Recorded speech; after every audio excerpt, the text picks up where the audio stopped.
Pour la suite, on peut faire la notion des événements avec des boutons. Donc, je vais laisser le texte encore une fois là, dans le constructeur. Ça va bien aller.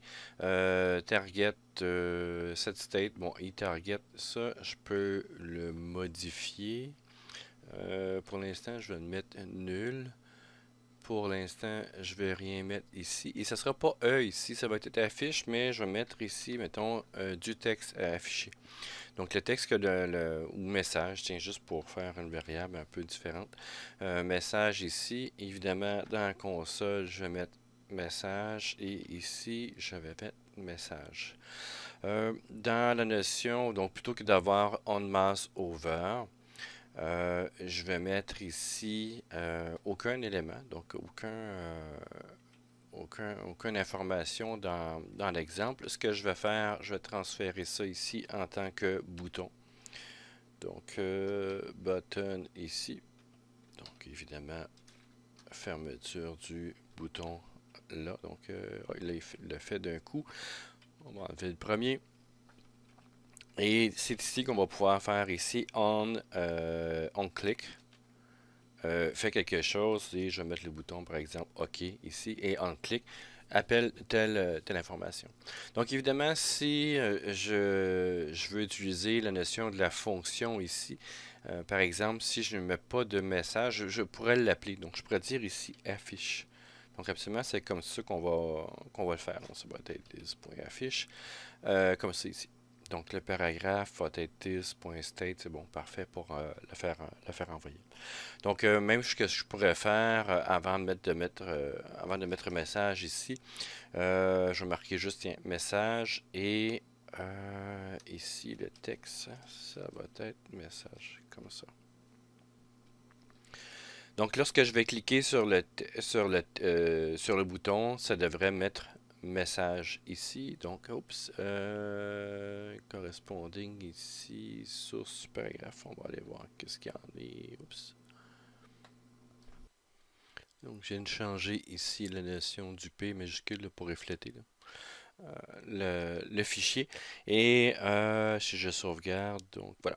Donc, au clic du bouton, j'ai le message qui s'affiche. Bon, évidemment, je pourrais le mettre sur une autre ligne, chose comme ça. C'est vraiment juste pour faire un exemple. Et ici, dans la notion de la console, donc je peux faire ça, OK, et j'ai message console.log qui s'affiche.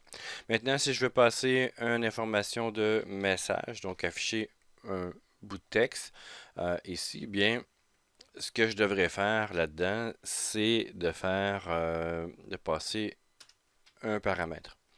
Et pour passer un paramètre, je ne peux pas faire ici affiche avec le paramètre. Ça ne marchera pas. Ça va déclencher la fonction à la lecture du code. Donc ça, je ne peux pas le faire. Ce que je dois faire là-dedans, c'est une fonction anonyme. Donc comme ça ici. Et à l'intérieur duquel je vais appeler les informations donc, qui sont là. Et de là, je vais pouvoir mettre message, par exemple, marquer démo. Tiens, comme élément. Et comme ça, ici, ça va pouvoir fonctionner. Donc, en cliquant sur OK, j'ai démo qui apparaît. Donc, c'est une manière de faire ici pour faire déclencher des éléments, donc en utilisant une fonction anonyme, donc en mettant la fonction d'appel dans une fonction anonyme. Donc, c'est comme ça que ça va fonctionner.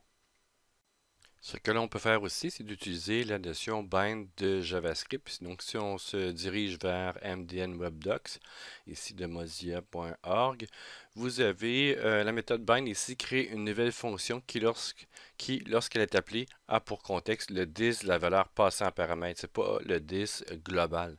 Par défaut, c'est le dis global qui est utilisé. Donc, on a ici un exemple. Si je fais run ici, donc module.getX, le dis ici fait référence à quoi? À l'objet window. Donc, ici, c'est undefined qui va apparaître. Donc, dans la console.log, ici, c'est undefined. Donc, the function gets invoked at the global scope. Donc, le global scope, c'est l'objet window. Et dans l'objet window, ben, il n'y a pas de dis.x. Donc, dans ce cas-là, ici, dans la deuxième partie, ben, si on fait unbound getX, donc on bind avec le module, on va chercher la fonction ici getX qui est là. Donc, on la met ici, là-dessus. Bien, console.log ici, bound getX, ici la fonctionnalité qui est là. Excusez-moi, c'est la notion de 42 parce que là, on fait appel au module et dans le module devient le dis ici et le x est égal à 42. Donc, il y a un autre exemple un peu plus loin aussi. Dis x est égal à 9, donc en dehors de tout contexte, donc c'est l'objet window. Et var module ici, x égale à 81, getX fonction retourne dis.x. Donc, dans le contexte, quand c'est le module, ça devrait retourner dis.x, devrait retourner 81. Et si on a l'élément plus global, bien, on a le 9 ici. Donc, si on regarde dans cette notion-là, donc le module.getX, il retourne ici 81, aucun problème. Donc, c'est le bon dis. Var ici, getX est égal à module.getX.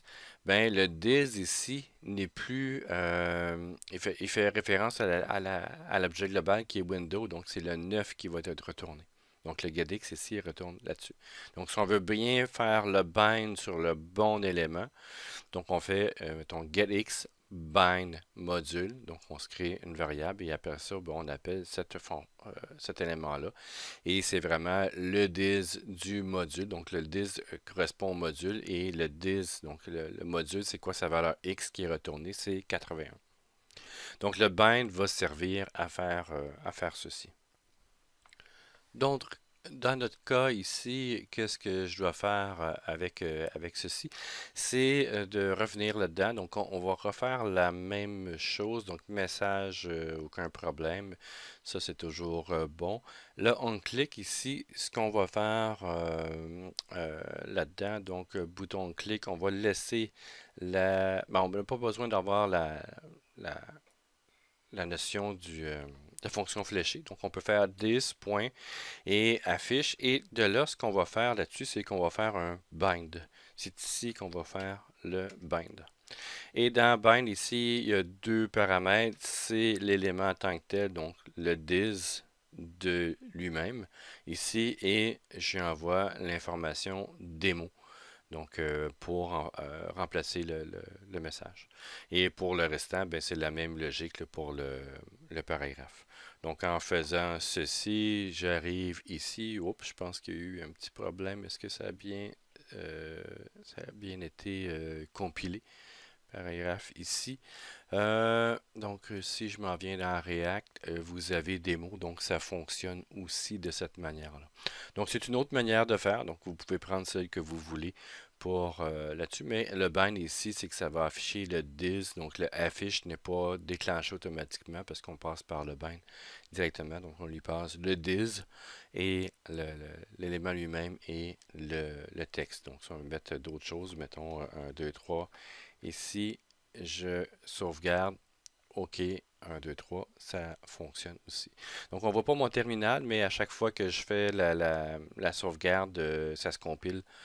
Ici, j'ai fait npm start, là, mais si je fais le terminal, new terminal, ici, à chaque fois que je vais faire l'enregistrement, ça devrait se compiler par lui-même. Juste pour vous montrer, ici, je vais faire CTRL-C, oui. On va juste copier, bon c'est npm start, c'est pas vraiment compliqué. npm start ici. Donc ça lance le serveur, il va relancer le serveur une deuxième fois. Voilà, donc la première partie, je n'ai pas de besoin là-dedans, donc le OK, ça fonctionne. Et ici, si je fais des modifications, CTRL-S, ça recompile, et là on peut le voir plus par ici là, que plutôt dans le PowerShell que j'avais. Donc, c'est une autre manière de faire aussi, là, mais je pense que c'est plus intéressant par cette partie-ci que par le PowerShell. Au moins, on peut voir si ça compile directement à l'intérieur de notre petit logiciel d'édition, donc de code de React.